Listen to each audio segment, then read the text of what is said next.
Welcome to another video where we are going to be reacting to exactly what Arteta said in the press conference. Has Arsenal or Tottenham had a better season, especially after Tottenham winning the Europa League? Let me know what you think in the comments below before you do anything.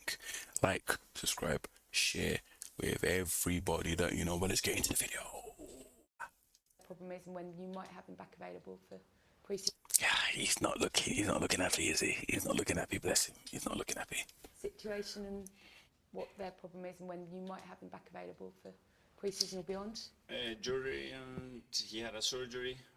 And that's the thing as well, is that there's been a whole heap of injuries, right? And this is one thing that frustrates me about Arteta is that he doesn't use his squad well.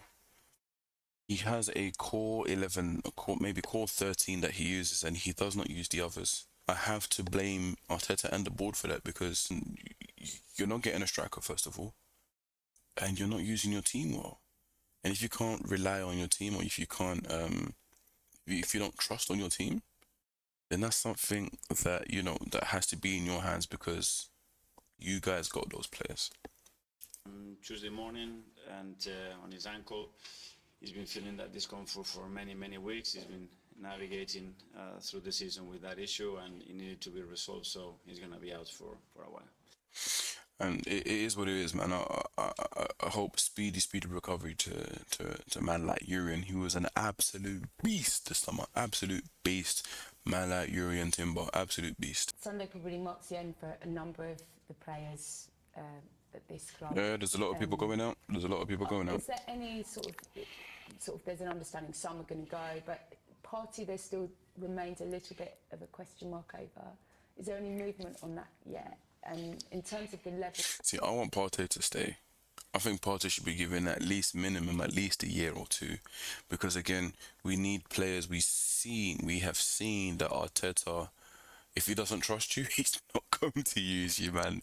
If he doesn't trust you, he's not going to use you. So it makes sense to stick with these players that you use, even if they're not going to be starting every single time, even if they're getting older a little bit. But at least you can trust them.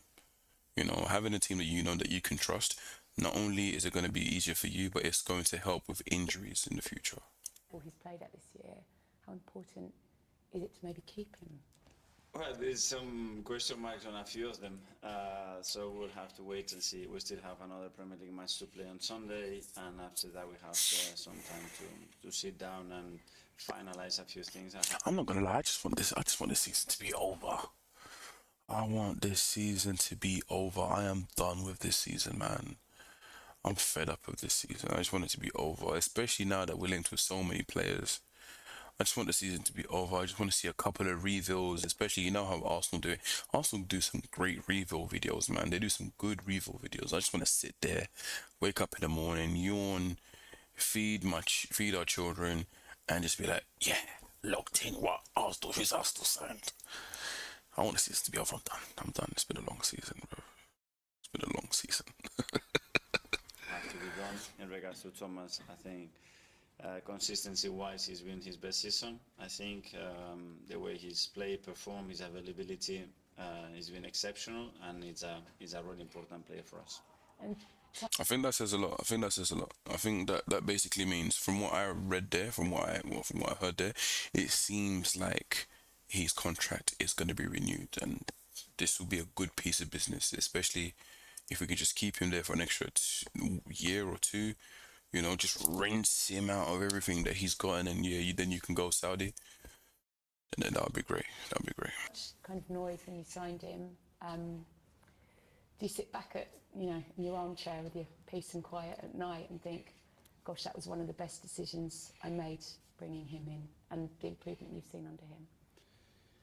Well, we made decisions with that intention, but obviously at the time it was a very unpopular one. It was so much pressure on it.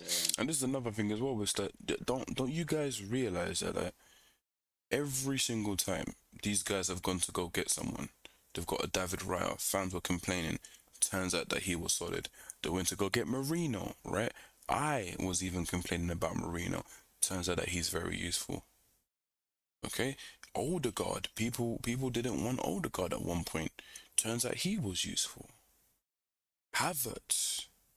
Yeah, everyone was saying, including me, was saying Havertz. What are you doing with Havertz? And I still don't think that Havertz is meh. But bro, Havertz did something. So how many times are we going to continue to question the transfers of the team when they've shown us that more times than not they get it right? We have to feel our gut, and we have to be as well very analytical of what we think is necessary to improve the team, to take the team to a different level. And certainly everybody, I think, at the club, around the team, our supporters are very happy with the way David has been consistently performing at the highest level. And I agree. I agree. Like again, this is the same thing fans were complaining before, and then now fans are just loving David Raya up. Arsenal fans for you, man. About what you need to do next season. What's that kind of list look like? And So I can imagine the moment that you just described. So probably what I would do when I'm there, I pick up the phone, I call you, and I tell you exactly how I feel. Because you don't need to do that. now exactly it's not the best moment to do it, and I don't feel in a way to do it. I have quite a clear picture, but I need a few more things to then have a real clarity and analysis and describe the season with the right words, because I know that that's going to be very, very important. But the picture you have in your mind of what next season looks like, assuming with the trophy in your hands, that alignment, the players, where you go with this squad is very clear in your mind. What's the most important thing about getting that right next season? Alignment. With the people that are, Everybody, yeah. At the end. We all feel the same way, that we feel that we are capable. It's not just a dream, or it's not just something you want to do it. It's do we have everything that is needed to do that? And even if you do, there is a lot of things that are going to play a part to win. A lot of things. Performance is going to be the squad quality. Availability is going to be referees, the schedule. Who do you play, when, in what kind of form they are, how many days do you have to recover? And then the randomness of football. That one I cannot control. I cannot control what can happen in that dressing room to somebody in his personal life that can affect his. And that's the thing as well. People don't understand is that yes, they're footballers, but before that, they are human beings. Things are probably going through people's lives, personal lives that you won't see, you won't know about, because obviously they're not going to post it on the internet. But 2 out of the players alone have become a father for the first time in their lives. And I don't know if obviously some of the viewers are parents or not, but that is difficult. I've got 3 of my own, and even on the 3rd one, it didn't get any easy. So I can imagine, as someone who is playing for a top flight Premier League club, is in a stressful battle to win the league, expectations. You've got your wife who's pregnant, you've got your child coming through, you're trying to be the best dad, you're trying to be a great player, you're trying to.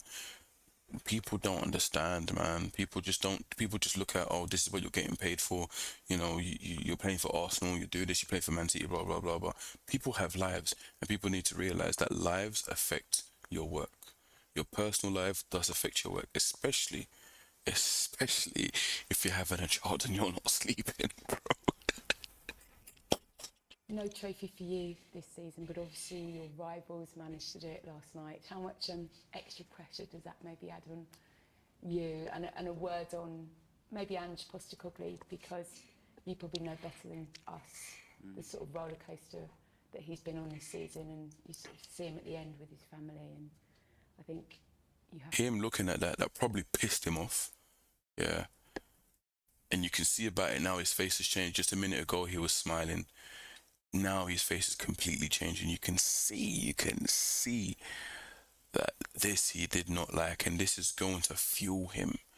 This is going to fuel him. If he doesn't win anything after this, then I don't think he's going to win anything any other time at Arsenal, unfortunately. But this has fueled him. Look his face. His face is not smiling no more. He was smiling a minute ago.